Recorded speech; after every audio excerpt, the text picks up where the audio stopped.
da gente é leviano, a flexibilização nesse momento em que a gente ainda está subindo o número de casos e de mortes. Informe do Trabalhador. Oferecimento Sindipetro NF.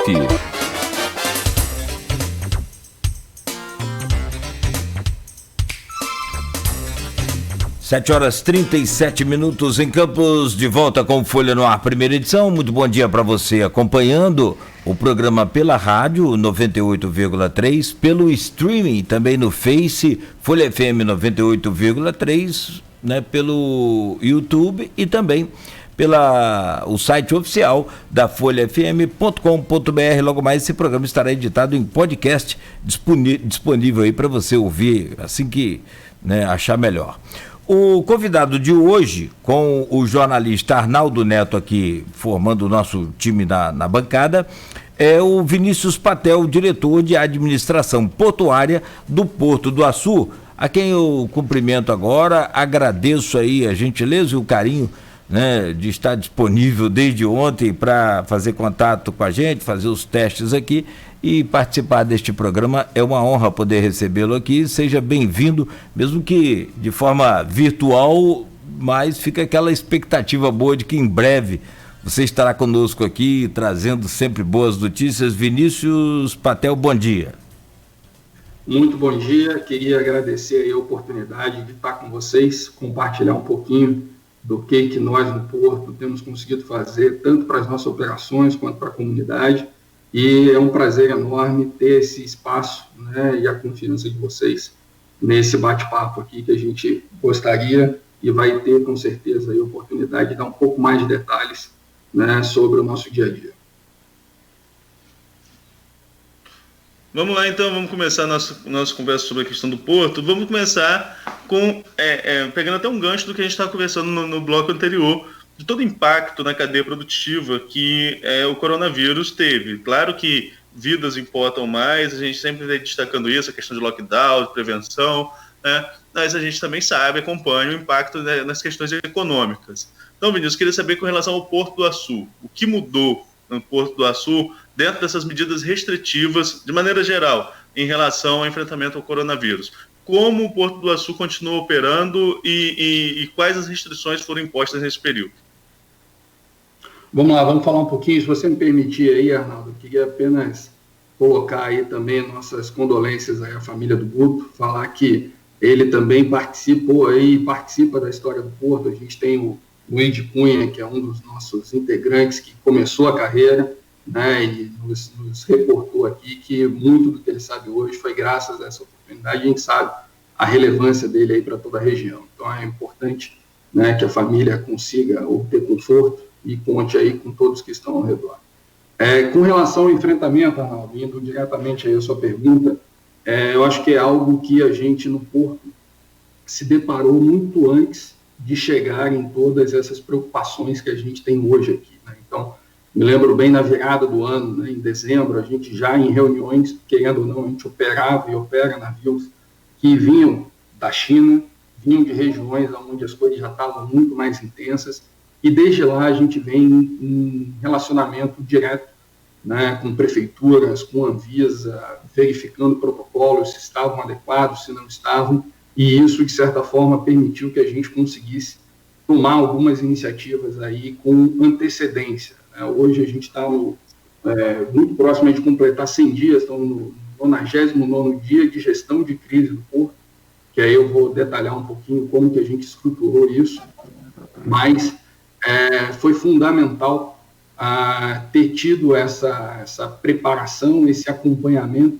nas rotinas de todos os embarques, muito consciente que as embarcações não deveriam ser o principal vetor, né, principalmente pelo tempo de viagem, né, janelas de incubação. Então a gente já naquele tempo acreditava aí que o meio aéreo seria o que traria maior impacto, que de fato foi o que aconteceu, mas permitiu que a gente revisasse, né, nossos protocolos, criasse relação com os órgãos regulatórios, né, e uma relação orientada para as necessidades de Covid. Porque, querendo ou não, a gente opera hoje com protocolos específicos, dedicados, e que precisou também desse amadurecimento né, dos canais de comunicação para que isso acontecesse. Então, lá no dia 12 de março, foi quando a gente já estabeleceu um ambiente de crise dentro da empresa de Acrese, foi onde efetivamente as reuniões aconteceram, e nessas oportunidades aí a gente já definiu, né, todos os critérios de distanciamento, né, critérios também de higienização, tanto para veículos quanto para refeitórios, formas, né, de comunicação entre as pessoas e empresas que estão no porto. E isso eu acho que é um ponto importante de destacar. Quando a gente fala Porto do Açu, a gente está falando de uma estrutura complexa, né, de várias empresas que lá estão, né? Então, a gente tem mais de 10 terminais, né, TUPs, né, terminais de uso privativo, dentro do que é a prescrição aí da ANTAC, e dentro disso a gente acaba tendo diferentes práticas, diferentes ideias de como agir, diferentes equipes médicas, e foi importantíssimo a gente gerar essa coordenação, como eu falei. E o Porto se organizou com 4 grandes frentes, né? Então, uma frente operacional, um comitê operacional com todas as empresas, criou também uma frente que é o comitê, que a gente tem divulgado algumas ações, que é o Comitê de Responsabilidade Social e Ações Humanitárias, um comitê de pessoas e um comitê financeiro. Querendo ou não, a gente precisa trabalhar com esses 4 elementos de uma forma bem ordenada para assegurar aí que a gente tem ações e medidas precisas, né, sendo aplicadas.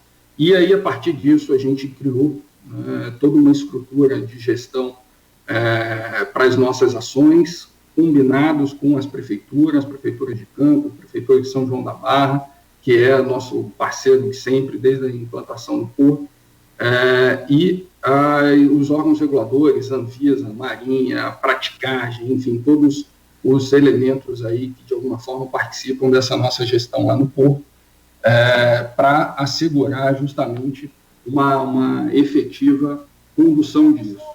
Um outro ponto que é bastante importante destacar, a gente tomou conhecimento do que estava acontecendo no mundo, né? Então, querendo ou não, a gente viu a onda chegando e, de alguma forma, viu que outros portos no mundo já passavam por medidas de ajuste. Então, com isso, a gente fez todo um trabalho bastante detalhado, até você comentou aí do Caio, uma das pessoas que fez parte dessa atividade aí, que é do nosso corpo, até essa mesmo, que é uma das nossas diretoras também, fez um trabalho grande de entender o que portos no mundo estavam fazendo para o enfrentamento do Covid. Hamburgo, Porto de Antuérpia, portos na Ásia, justamente para ver o que funcionou e o que não funcionou. E isso nos ajudou bastante, e eu acho que um outro elemento que é importante, Arnaldo, foi que a gente conseguiu, de alguma forma, ter clara a leitura de que a gente tinha que agir por errar menos. O que eu quero dizer com isso? Não tinha uma regra do jogo, né? É uma situação nova para todo mundo, e por mais que alguém queira dizer que sabe o que fazer exatamente, vai ter tentativa e erro com frequência. Então, a gente teve uma capacidade de criar uma frente de ação onde a cada decisão a gente reavaliava prontamente, via se estava funcionando, se não estava funcionando.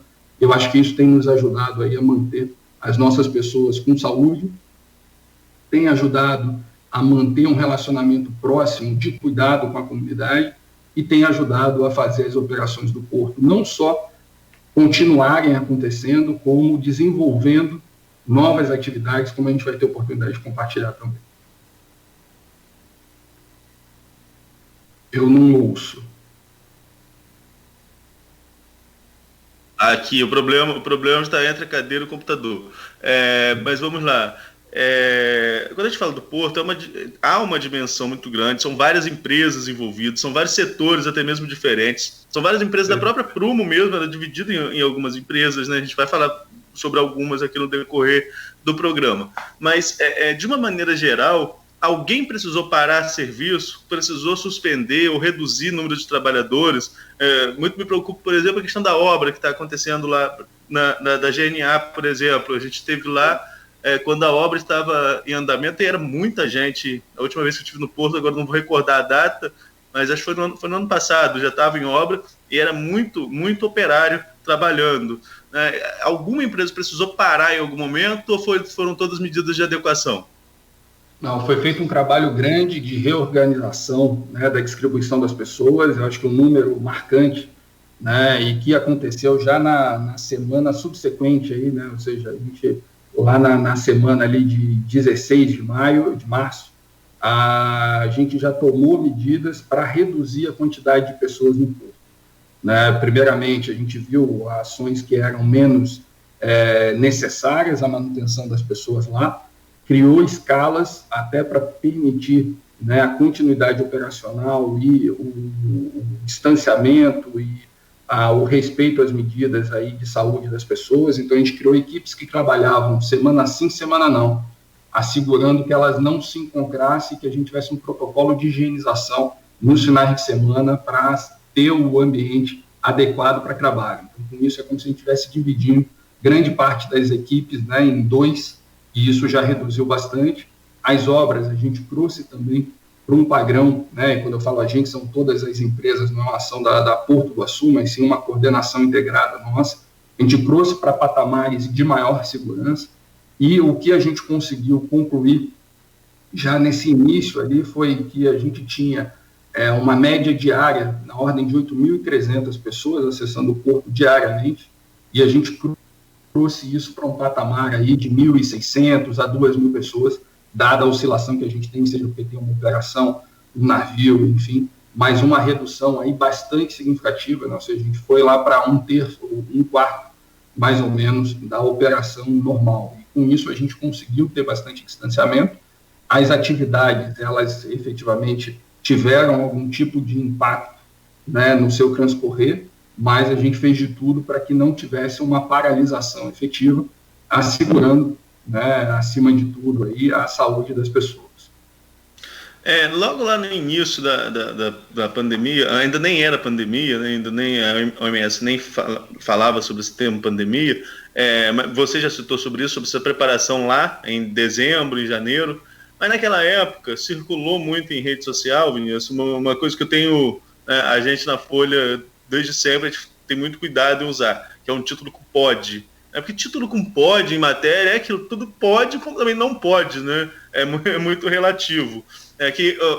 E o título que circulava era que coronavírus pode chegar à região pelo Porto do Açu. Pode, como não pode, você mesmo já citou isso aí, como que chegou. E essa preparação para evitar esse contato portuário também, seguindo todos os protocolos da Anvisa. Mas chegou depois a circular em alguns sites a questão da Covid-19 circulando dentro do porto. Isso chegou a acontecer, funcionários foram testados e estavam trabalhando, houve um cuidado com os funcionários que tiveram contato com esses, caso isso esteja confirmado. Como que foi a situação dentro da unidade? Então, eu acho que é importante a gente qualificar um pouquinho essa informação. E, primeiro, eu agradeço aí a postura do seu meio, né, em ser cuidadoso com o uso, né, do POD, como você mesmo falou, porque a gente está falando de protocolos que são muito restritos, né, órgãos que acompanham isso de perto e, além de toda a responsabilidade nossa como empresa. Para assegurar a saúde das pessoas, a gente definiu protocolos baseados no que a Anvisa define, o que a OMS define, o que as prefeituras definiram. A gente tem uma série de orientações específicas que a prefeitura também nos orientou via vigilância sanitária, e também melhores práticas, desde a organização americana, a práticas que foram difundidas e implantadas em outros locais, aonde basicamente a gente assegurou o monitoramento diário, né, em vários momentos, né, desde controle de temperatura. A gente definiu o protocolo de autodeclaração. Então, toda e qualquer pessoa que, ao acordar, não se sentisse bem, né, ele tem ali o nosso cartão verde em ligar e falar, poxa, não quero ir. E qual o objetivo disso? É fazer com que a pessoa fique num lugar mais seguro para se tratar, que é na própria casa. Essa é a recomendação. né? Ou seja, fique em casa, respeite os demais, né? E faça, né, o deslocamento para um hospital somente quando for necessário. Então, isso foi um ponto bastante importante que a gente definiu, para que essa pessoa nem fosse em direção ao ônibus, veículo, e chegasse no ambiente de trabalho, podendo gerar uma proliferação. O protocolo de acompanhamento, então, existe uma normativa sobre isso, né? O que é um contato suspeito, em termos de períodos de contato, por quanto tempo, como foi esse contato, quais foram as últimas pessoas. Sempre que foi identificada uma pessoa que tivesse ou algum sintoma, ou algum desconforto, e a gente acabou fazendo campanhas de isolamento de pessoas por sintomas diversos. Ah, não, estou sentindo uma dor de cabeça, estou com coriza. Bom, afasta e a gente coloca essa pessoa em uma campanha de observação. Então, não é uma quarentena, é um isolamento preventivo, para justamente a gente ver com as equipes médicas como é a evolução desses sintomas e, a partir daí, a gente tomar medidas, né, de maior suporte a esse funcionário. Ao isolar uma pessoa, naturalmente, a gente tem que buscar todos os contactantes e fazer esse processo em conjunto, né? Então, acho que isso é importante, isso vem sendo realizado. A gente tem uma quantidade significativa de pessoas que a gente monitorou, né? Cerca aí, menos de 20% dessas pessoas que a gente monitorou teve algum tipo de positivação. A gente teve pouquíssimos casos, né, de contactantes, né, que vieram a ser confirmados. Então, isso mostra o protocolo, e quando eu falo pouquíssimos, a gente conta em uma mão, né, considerando todo o contingente de pessoas que a gente tem lá no porto.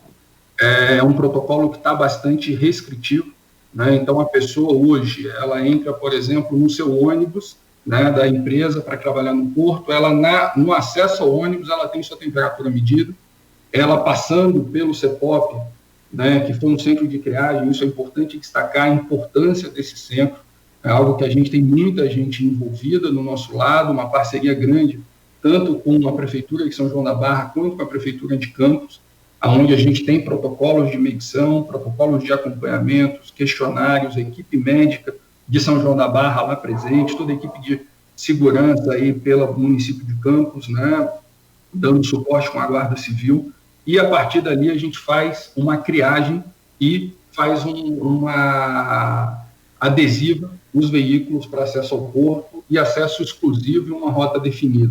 Então, com isso, a gente diminuiu muito qualquer possibilidade, né, de contaminação das pessoas do entorno. E chegando lá no porto, novamente, a gente tem verificação de temperatura dos funcionários, sempre que entra em ambiente de refeitório, que é um ambiente sensível também, medição de temperatura, toda a separação, segregação de talheres, o que antes, né, a gente valorizava, que era um ambiente de refeitório, onde a pessoa se servisse e fizesse lá o prato à sua maneira, é algo que a gente retirou de maneira preventiva. Então, só pessoas habilitadas e devidamente paramentadas formam, né, esse prato e fazem lá a entrega da refeição para a pessoa. A redução nos ambientes, né, de refeitório foi muito sensível em termos de assegurar uma quantidade mínima, um distanciamento de 2 metros entre uma pessoa sentada para outra, né, com ventilação definida, critérios de ventilação, protocolos de higienização de mãos na entrada. Então, uma série de ações que parecem pequenas e são inúmeras quando a gente vai listando, mas que trazem para a gente hoje o conforto de, apesar de todas essas questões de caso, a gente não pode se esquecer, né, vocês trouxeram aí com precisão o cenário da região. Então, a gente está em um cenário que, sim, temos muitos casos e as nossas pessoas vivem nessas regiões, não é só no porto. Mas, quando a gente olha para isso tudo, a gente consegue ter um cenário onde hoje a gente vira e fala, não tem ninguém desse grupo inteiro do porto, que a gente está com várias equipes médicas trabalhando em conjunto, que esteja hospitalizado por conta de Covid hoje. Então, isso é um elemento aí de muita satisfação, ver que a gente tem medidas que estão funcionando, a gente vê que tem medidas onde a gente, ao identificar uma pessoa que tem um sintoma, leva-se também para o isolamento domiciliar os contactantes, e a gente vê que os contactantes em grande parte das situações, eu diria aí que a grande maioria, não tem qualquer sintoma associado, e a gente não vê hoje o porto como sendo um meio para a dispersão aí do vírus, baseado em todos esses protocolos que a gente já falou. Você até adiantou uma pergunta minha, que eu ia falar sobre essa questão do CEPOP ali, o quanto que essas ações externas, essas barreiras sanitárias da Prefeitura de São João da Barra, que não é só a do CEPOP, você tem barreira até mesmo na RJ 240, além da BR 356, né? E acho que o principal que esse centro de triagem aqui do CEPOP, a parceria do Porto com as prefeituras de Campos e de São João da Barra, o quanto esse auxílio externo, no seu ponto de vista, interferiu até mesmo nesse resultado que vocês estão tendo, dessa baixa circulação do vírus dentro de um ambiente que é grande, que é arejado, mas é um ambiente fechado, de acesso restrito, né? É uma área de acesso restrito, que é o Porto do Açu. Quanto que esse auxílio externo das prefeituras, mesmo que vocês sendo parceiros, pode ter interferido nesse processo? Não, ele está diretamente ligado, né, Arnaldo? É um processo que a gente criou um protocolo em uma medida acordada. As barreiras das prefeituras são efetivamente as barreiras, né, de sanitárias, de impedimento, como a gente falou. O nosso ambiente ali no CEPOP, ele foi criado com um objetivo de fazer uma triagem. E junto dessa triagem a gente faz, e no começo, todo um trabalho de conscientização, um trabalho de distribuição de máscaras para as pessoas que estavam sem máscara. A gente distribuiu o álcool gel, porque tinha essa curva. No começo as pessoas não tinham máscara, as pessoas não conseguiam ter o álcool. E isso foi um trabalho que a gente montou para permitir ter as condições mínimas de acesso ao porto e toda uma orientação, né, seja para que as pessoas pudessem adentrar o município assegurando a sua saúde e a saúde dos demais. A operação junto às barreiras é fundamental, porque eu sou o principal interessado que a gente não tenha um problema dentro do porto. E contar com a prefeitura com a mão dura, que é necessário com relação à fiscalização, não deixa de ser uma mão amiga, porque no fim é essa fiscalização, é esse controle que vai assegurar que nas nossas rotinas as pessoas que acessam o porto tenham um nível de proteção maior. Então é uma parceria, a gente entende todos os momentos, a gente entende que muitas das nossas medidas foram tomadas e que não foram 100% adequadas, a gente entende também que algumas medidas que foram construídas junto à prefeitura e os demais órgãos reguladores também teve essa questão de ajuste, né, de começar e depois calibrar, mas a gente manteve sempre o diálogo aberto para fazer com que a gente encontrasse um ponto de meio e que permitisse a convivência entre a operação dessa atividade essencial, que é a atividade portuária, com a saúde das pessoas aí da região e que convivem aí nas rotinas do porto. Beleza. Nogueira, são 8 horas agora. Eu queria propor que eu levantasse o tema do nosso próximo bloco, a gente fosse ao intervalo, que é no próximo bloco eu queria que a gente falasse, Vinícius, você falou sobre esses comitês que foram criados e falou, e um deles é direcionado aí até mesmo nessa parceria com os municípios. A gente queria falar sobre isso, sobre a questão dos respiradores aqui de Campos, o teste mesmo, que eu falei lá no início, do Dados do Bem, essa parceria também que o Porto participa. Quais são essas ações direcionadas aos municípios? Nós temos os comentários dos nossos ouvintes, que a gente traz no próximo bloco, e no último bloco a gente fecha com as perspectivas, com os novos investimentos, pode ser? Perfeito. Vamos lá, Nogueira, então. A parte econômica está para o final, mas se for possível, depois eu gostaria de saber em relação ainda à pandemia, e ele responde no próximo bloco, se for possível. Economicamente, Vinícius, como é que está a vida no Porto hoje?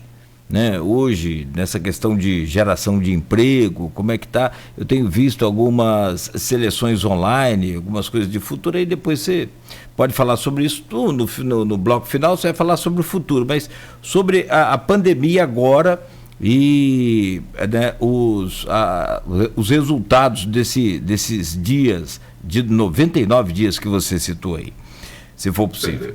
São 8 horas, 1 minuto em Campos. O pessoal está me cobrando aqui no WhatsApp particular, Arnaldo. Nós não comentamos sobre o Abraham Weintraub, que caiu ontem, que deixou o cargo ontem, ministro da Educação.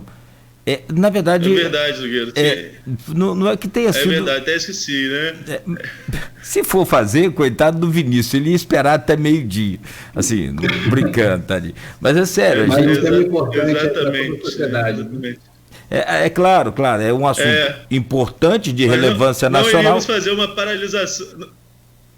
Não iríamos fazer uma paralisação nacional com Z nas pautas locais para falar sobre isso. Né? Deixa isso para um outro momento. E isso é impressionante com C.